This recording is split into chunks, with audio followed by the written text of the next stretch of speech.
Hoy los quiero invitar a una presentación sobre evaluación curricular en la asignatura de evaluación del currículo para nuestra docente Josefina Godoy. El grupo está conformado por la profesora Salma Morales, Nilson Pérez, Judith Ponce, Mirali Ramos, Rogelio Díaz y quien les habla, Nilson Portillo. Para nosotros poder hablar de evaluación curricular, tenemos que tener primero presente cuál es el proceso que se lleva para la planeación curricular. Este se encuentra enmarcado en cuatro pasos: el observar y analizar el medio en el cual se desenvuelve el ser humano, evaluar. ¿Se evalúa para qué?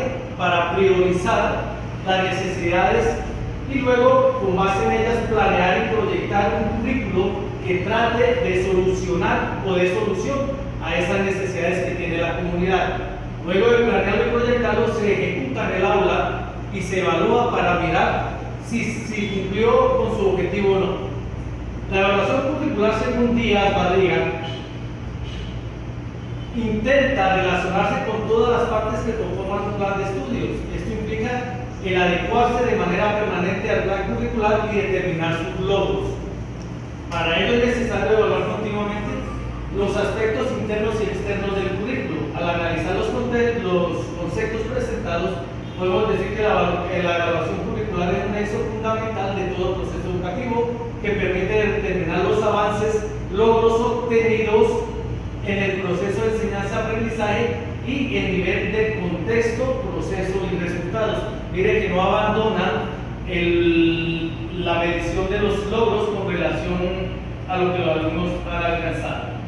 Entonces, esto nos da para empezar a hablar del primer modelo que hubo sobre evaluación curricular, el cual fue el de Tyler, que fue diseñado para ayudar y entender qué debemos enseñar los maestros, cómo enseñarlos y de qué manera encaminamos lo enseñado en la escuela. Se enfocó ya el aprendizaje no en el maestro, sino en el estudiante. Fue racional porque tenía como base lo conceptual y sistemático porque la evaluación se convirtió en una herramienta para determinar los resultados que se tenían con base en la aplicación de dicho currículo. Nos habla Tyler que debemos tener tres fuentes al diseñar el currículo: los estudiantes, la sociedad y los requerimientos o los requisitos de los contenidos. Es así como Tyler ubica estas tres fuentes en la parte superior. De la sociedad se extraen los objetivos generales que van a ser filtrados para convertirlos en objetivos instruccionales que, de acuerdo a este objetivo, vamos a seleccionar las experiencias de aprendizaje, la organización de experiencias de aprendizaje y, por último, vamos a hacer la evaluación del aprendizaje. Tyler dice que la planeación curricular se debe basar en cuatro preguntas. La primera: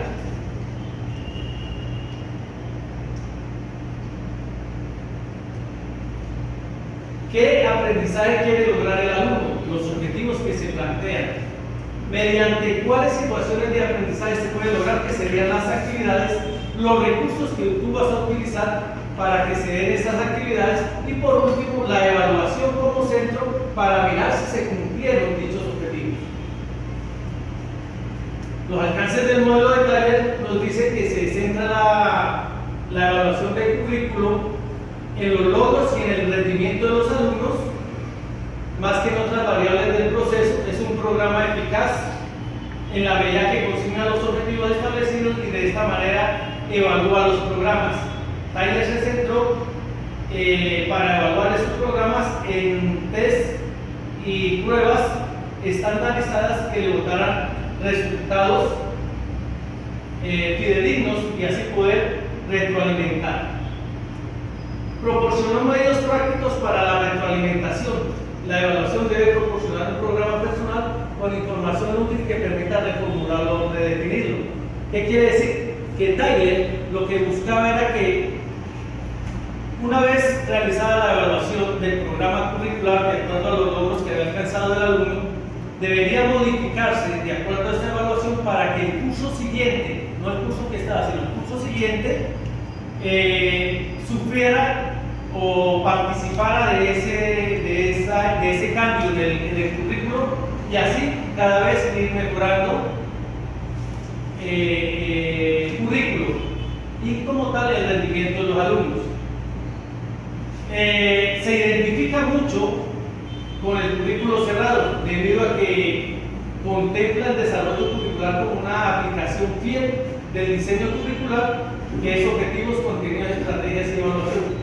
Tyler sentó las bases de lo que es hoy en día la evaluación curricular, aunque no se tienen en cuenta más aspectos, pero para él lo fundamental era el objetivo, los contenidos, la estrategia y la evaluación. Basta que hoy en día hasta la educación técnica tiene esto como base.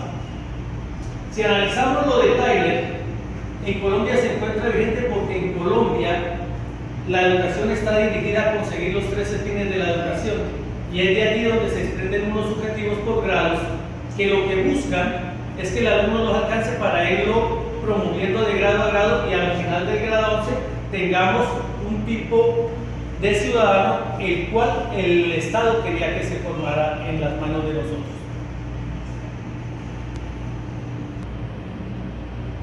Buenas tardes, compañeros.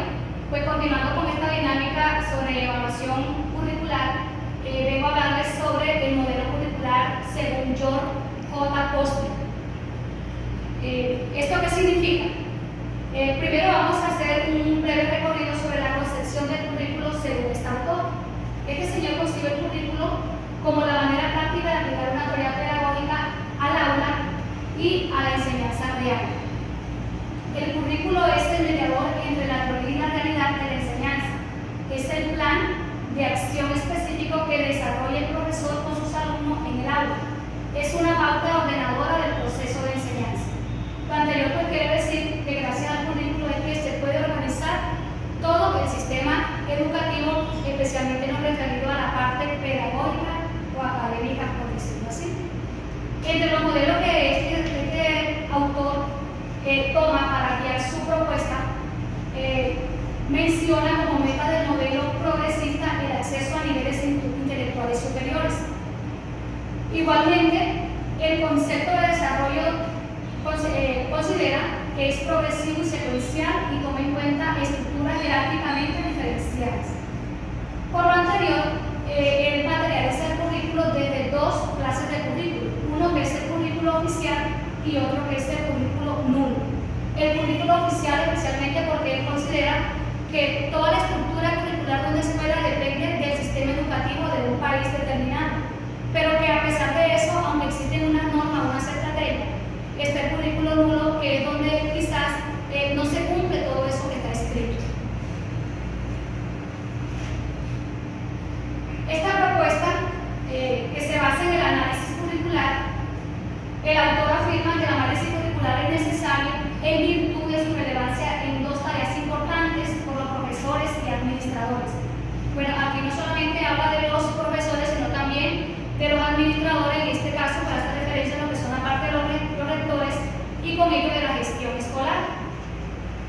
La elección y la adaptación del currículo son las dos grandes tareas.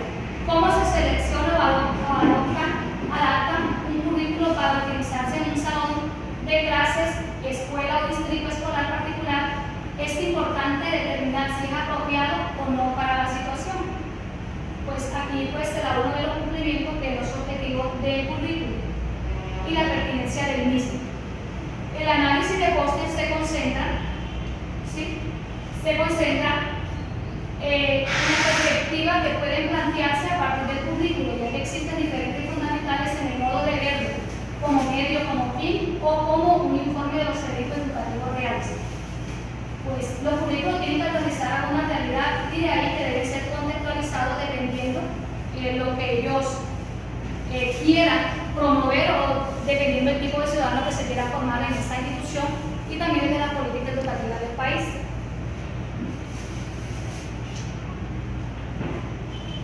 Igualmente, Posner proyecta el currículo a partir de los fines de la educación, los actores que se involucran en ella, los discursos y dinámicas que la caracterizan, la gente a la que se dirige y del modo en que aprenden las personas, estilo, ritmo de aprendizaje, de los profesores y la mejor manera para enseñar, de la materia y de cómo debe organizarse, de la comunidad y de su valor.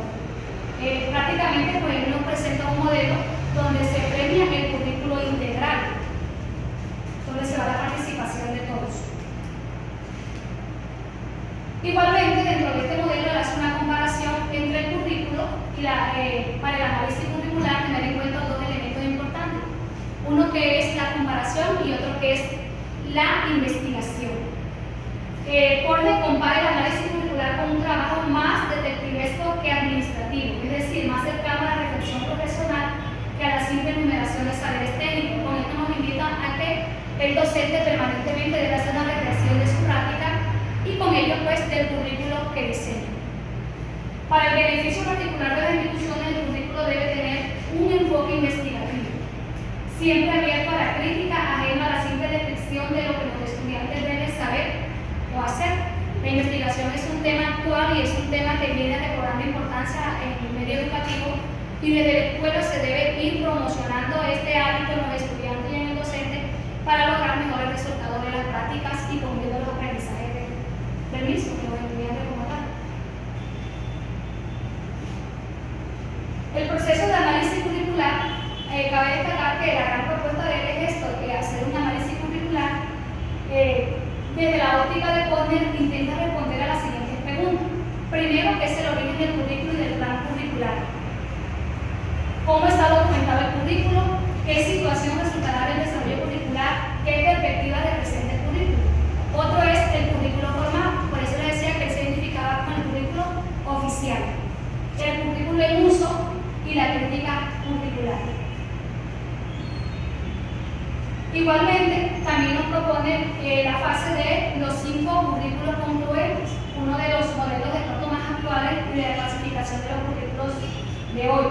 El currículo oficial, el currículo oculto, el currículo adicional, el currículo nulo y el currículo operativo.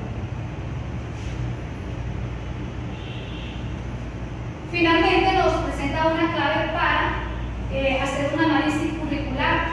Para esto tenemos que tomar, lo primero son estas 5 preguntas y nos propone cómo está documentado el currículo, qué estándares estatales o nacionales relevantes ha elegido para el currículo, en qué aspecto del análisis curricular y de los documentos de estándar se concentra, qué limitaciones se encuentran en la documentación y en qué documentos estándar y otros recursos basará su análisis.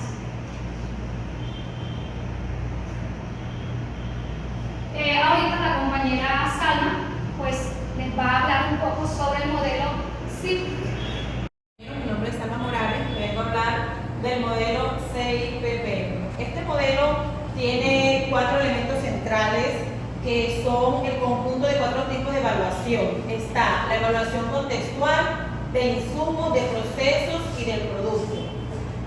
El modelo CIPP, desarrollado por Stu Flippin, contempla en su estructura básica a los 4 elementos que conforman sus siglas.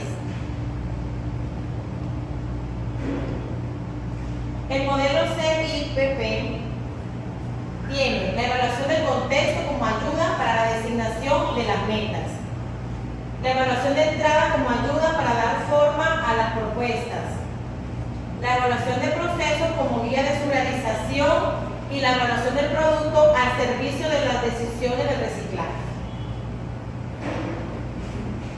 Vamos ahora a hablar de cada una de ellas.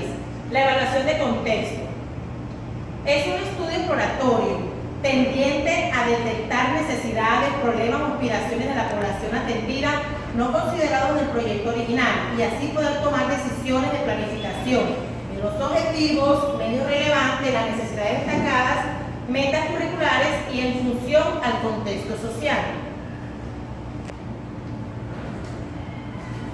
En la evaluación del contexto, la principal orientación de la evaluación del contexto es identificar las virtudes y defectos de algún objeto, como una institución, un programa, una población escogida, una persona y proporcionar una guía para su perfeccionamiento. Continuamos con la evaluación de insumos o también llamada evaluación de entrada. Pretende determinar la cantidad y el uso de recursos, especificaciones de procedimientos, requisitos personales y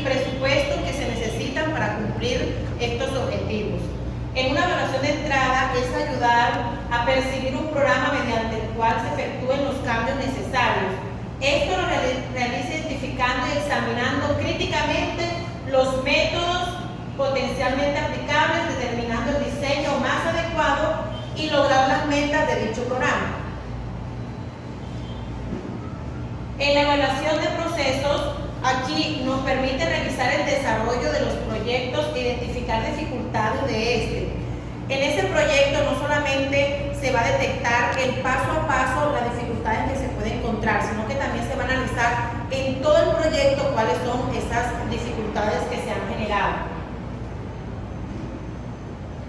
Uno de sus objetivos es proporcionar continua información, no solamente a los organizadores, sino también a todos los administrativos y a todas las personas que hacen parte de este proyecto o de este plan.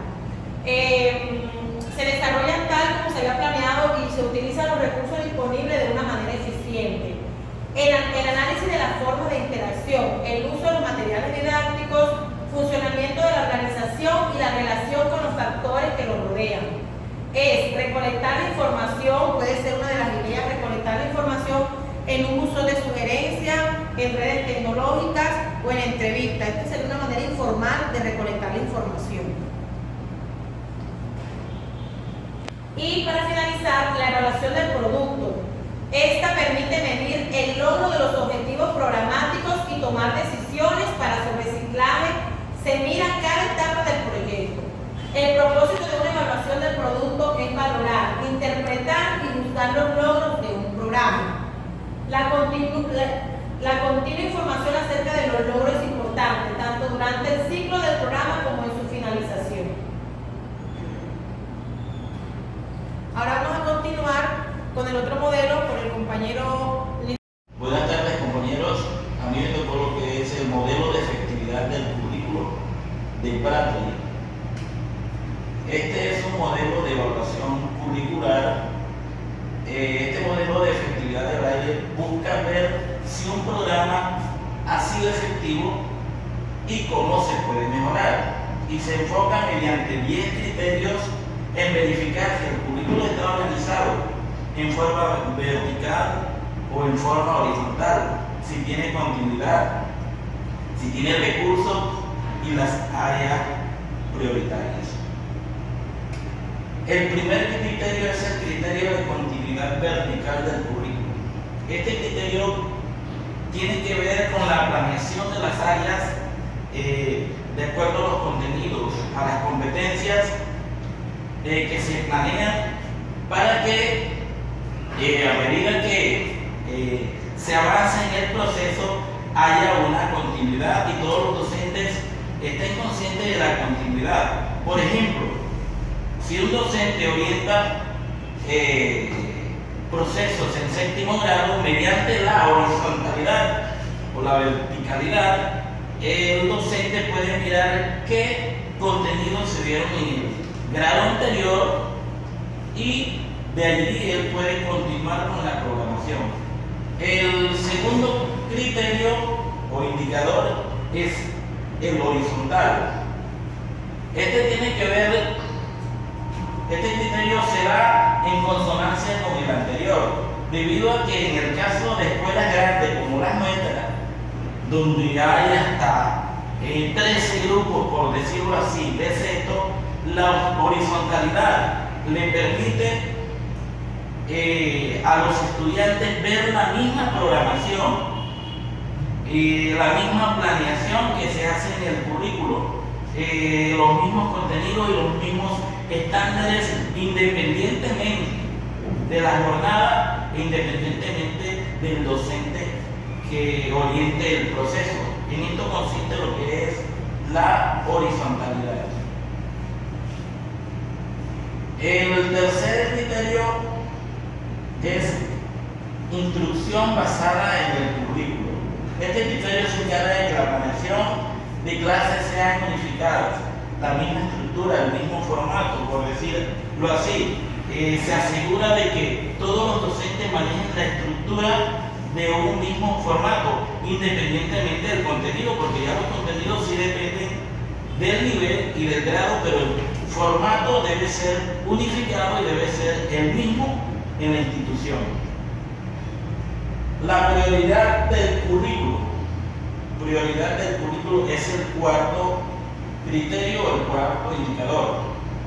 Este criterio asegura que haya recursos disponibles para los docentes cuando laboran horas por fuera de las que les están asignadas en su carga académica por alguna necesidad. Y también este criterio se encarga de que los temas importantes se comuniquen y se den a conocer de algún modo dentro de la institución educativa.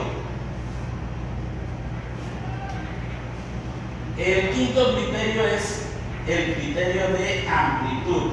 Este criterio asegura la conformación de las distintas organizaciones internas legales dentro de una institución. Asegura de que en una institución se conforme lo que es el consejo académico, el consejo directivo, se nombre lo que es el personero y todas estas organizaciones que de alguna u otra forma ayudan internamente a la institución a tomar decisiones en su momento.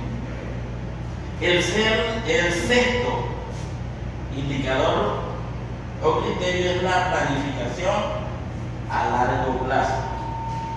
Este criterio evalúa las programaciones a cierto plazo. Por ejemplo, la planeación o programación académica que se hace para desarrollarse en un año, ¿sí? Pero también hay otras programaciones que se hacen a largo plazo y que necesitan menos modificaciones, menos reestructuraciones con menos frecuencia. Por ejemplo, la visión, que no se está reestructurando cada año la visión, sino que se reestructura en un plazo un poquito más extenso.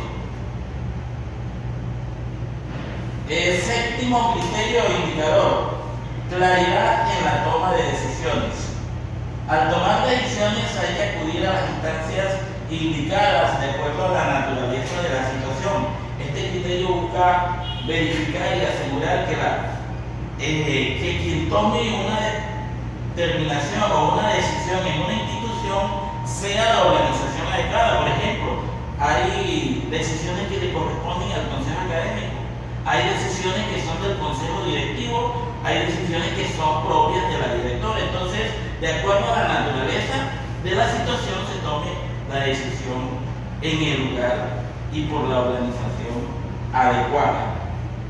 El octavo indicador, relaciones humanas positivas, tiene que ver con las discusiones, desacuerdos, diferencias que se puedan presentar frente a una información, frente a una situación. El hecho de ser participantes de un proceso a veces trae como consecuencia de que no se esté de acuerdo en una información, en una decisión, pero eso es natural.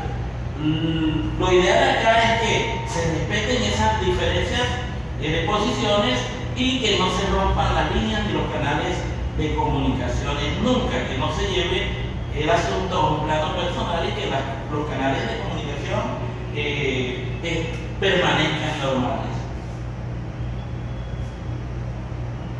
El noveno criterio es un enfoque de teoría y práctica. Este dice que se puede evidenciar en los resultados obtenidos del proceso de aprendizaje, los elementos contemplados y programados en la filosofía escolar, visión, objetivo de los programas. O sea que cuando el estudiante salga de la institución pueda salir con todas las competencias que fueron planeadas en la misión y en la visión. Y el último indicador, que es el 10, el cambio planificado, tiene que ver con los resultados visibles, que los resultados sean visibles, se evidencien y que la comunidad educativa los acepta y aprueba mediante las programaciones implícitas en el currículum.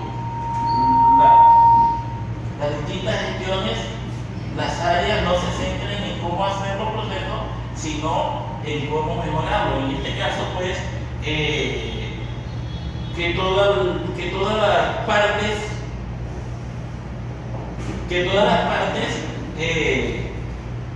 conozcan lo que se planea dentro del currículum y que puedan dar de acuerdo y ser aprobada por todas las partes de la comunidad educativa. En esto consiste lo que es el modelo de Braille. Lo dejo con la compañera Judith Ponce. Continuando con la exposición, a mí me correspondió criterios de evaluación curricular.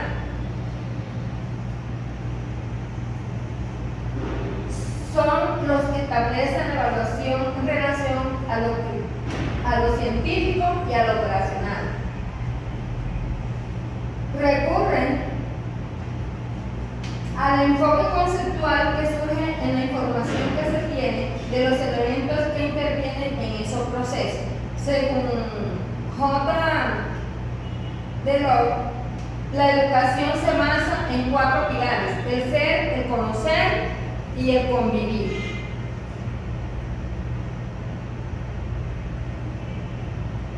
Conocer, poner al niño en contacto con los conocimientos culturales almacenados en el tiempo.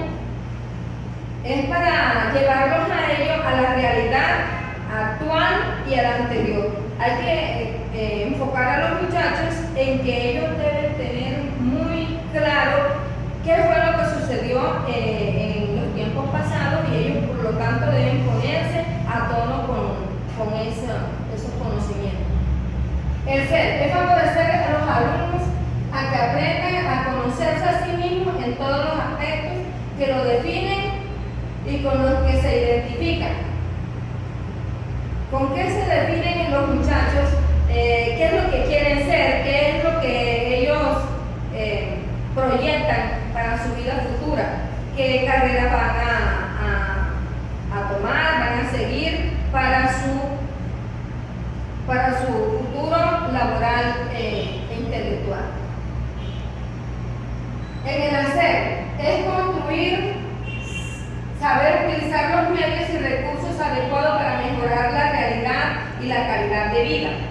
Actualmente nosotros contamos con muchos recursos tecnológicos y científicos que se pueden aplicar para la consecución del conocimiento y para mejorar los procesos de enseñanza-aprendizaje.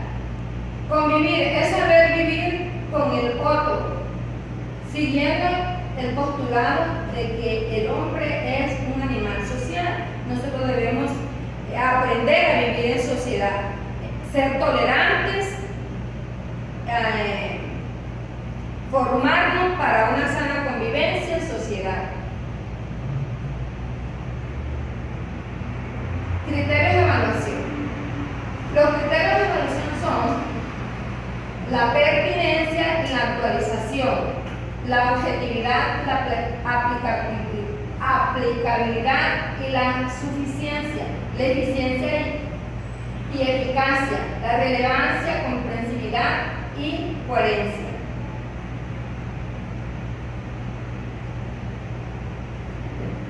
Los criterios de evaluación están divididos en 2 grupos: el científico, el práctico y operacional.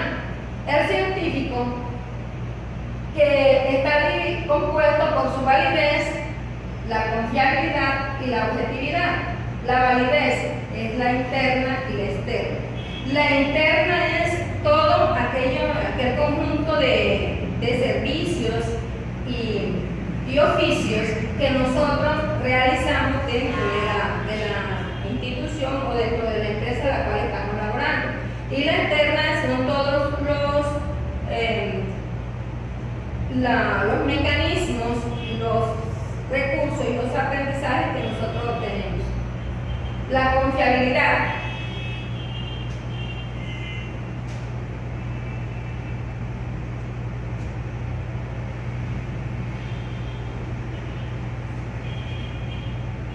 Es toda la confianza que nosotros tenemos en el producto que elaboramos, en lo que producimos, en lo que le enseñamos al muchacho, en lo que ellos pueden aprender para posteriormente poner en práctica en su vida diaria. Y la objetividad es toda la realidad a lo que ellos o ellas se ven enfrentados en su vida de aprendizaje y que posteriormente van a llevar, como hemos dicho anteriormente, a la vida en sociedad. En las prácticas operacionales, eso se da en aquellos colegios en los que se da la media vocacional. Son donde los 2 últimos años de su preparación, de la culminación de su bachillerato, se dan carreras técnicas. Entonces ellos en estos 2 grados se dan estos elementos que están allí, que son la relevancia, la importancia, el alcance, el crédito, la oportunidad, la disponibilidad y la prudencia. La relevancia, todo aquello que es importante en su formación profesional, diríamos ya, o técnica más bien. La importancia, qué tan importante es lo que ellos están aprendiendo para ponerlo al servicio de la sociedad. Los alcances, qué herramientas o laboratorios tienen ellos para la adquisición del conocimiento. El crédito es la credibilidad que posteriormente al salir a la sociedad se le va a dar en relación a lo que ellos han aprendido y están poniendo al servicio. La oportunidad. Siempre que nosotros salimos al mercado con una profesión, tenemos unas oportunidades que nos presentan y que nosotros debemos aprovechar dependiendo del conocimiento que llevamos. Por lo tanto, debemos poner en práctica todos los conocimientos que hemos adquirido para aprovechar las oportunidades que nos han dado en las empresas o donde vayamos a realizar nuestro trabajo. La disponibilidad es todos los conocimientos que nosotros llevamos dispuestos a poner a dárselos a la sociedad para un mejoramiento de esta y de la empresa en la cual vamos a trabajar, mirando que esto de las prácticas operacionales se relaciona más que todo a la formación en lo que tiene que ver a lo laboral. La prudencia es que nosotros debemos tener mucha prudencia en el medio en el que nosotros vamos a trabajar, ser muy consecuente con nuestros compañeros, con las personas que se encuentran en nuestro entorno y poder así tener una sana convivencia en sociedad. Los dejo hasta aquí mi intervención y los dejo con el compañero Rogelio Díaz.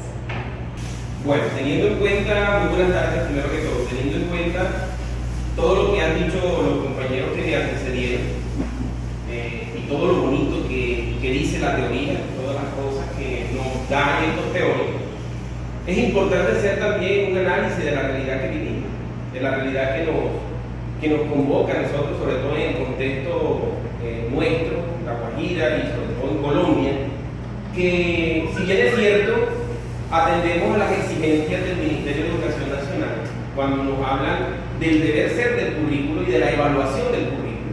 Y nos hablan que la evaluación es importante porque nos va a conducir a lo que es la calidad de la educación. Porque nosotros así podemos revisar y podemos retroalimentar los procesos para que estos mejoren y sean de mayor calidad.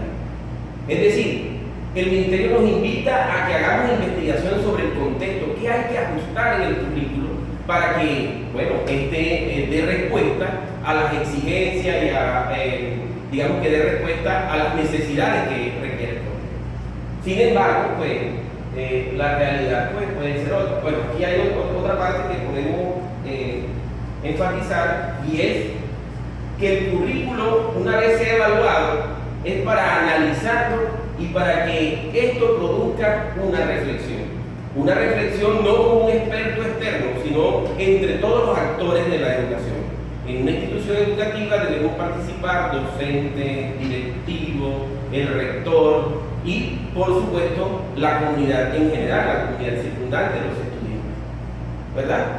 ¿Esto qué nos va a permitir? Nos va a permitir nuevas visiones, nos va a permitir nuevos aportes para el currículo. Ok, pero fíjate, cuando escuchábamos la intervención del compañero hablando sobre el modelo de Tiller, ese modelo que solamente se enfoca en analizar los objetivos, pero los objetivos de contenido, los objetivos de aprendizaje, es decir, si logré que el estudiante aprendiera X o Y cosa. Entonces, seguimos en lo mismo porque solamente lo que hacemos es comprobar cómo nos fue en las pruebas de estado, cómo estamos, si nos ganamos el premio, si realmente los estudiantes, una vez se desarrollaron las pruebas nacionales, cómo quedó el colegio posicionado. Entonces, con base a eso, es que nosotros estamos evaluando el currículo. Pero los verdaderos alcances que tiene el currículo se ignoran. Los verdaderos alcances del currículo no se tienen en cuenta. ¿Por qué no se analizan? Simplemente analizamos unas tablas, unas cifras estadísticas de cómo nos va, cómo nos fue en cuanto a los objetivos de aprendizaje. Es decir, ¿qué pasa con la retroalimentación? Sí, no fue mal. Empezamos a echar culpas, generalmente los directivos culpan a los maestros por sus malas prácticas, por sus malas metodologías, pero recordemos que esas prácticas, esas metodologías deben ser consecuentes con el diseño del currículo, deben ser consecuentes con el modelo pedagógico. Entonces, cada quien está trabajando como quiere, cada quien está haciendo lo que quiere.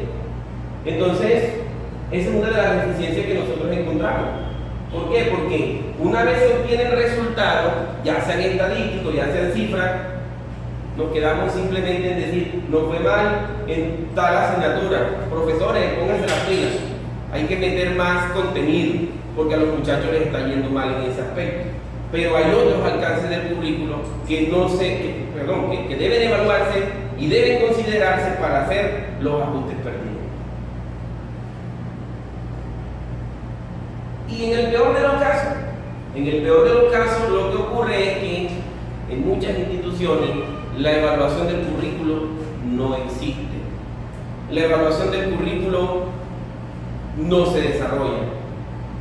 Lo único que quizás se puede hacer por ahí es completar una tabla que envían del ministerio para llenar unas falsas, digamos que unos datos falsos allí de cómo estamos, y las evaluaciones curriculares que se enfocan nada más en el formato terminan siendo una mentira, una falacia. No puedo decir, sería irrespetuoso decir que estamos así a nivel, es decir, todo, en la totalidad, pero sí todavía tenemos gran parte de instituciones educativas en Colombia que realmente la evaluación curricular, qué pena, pero no existe. Muchas gracias.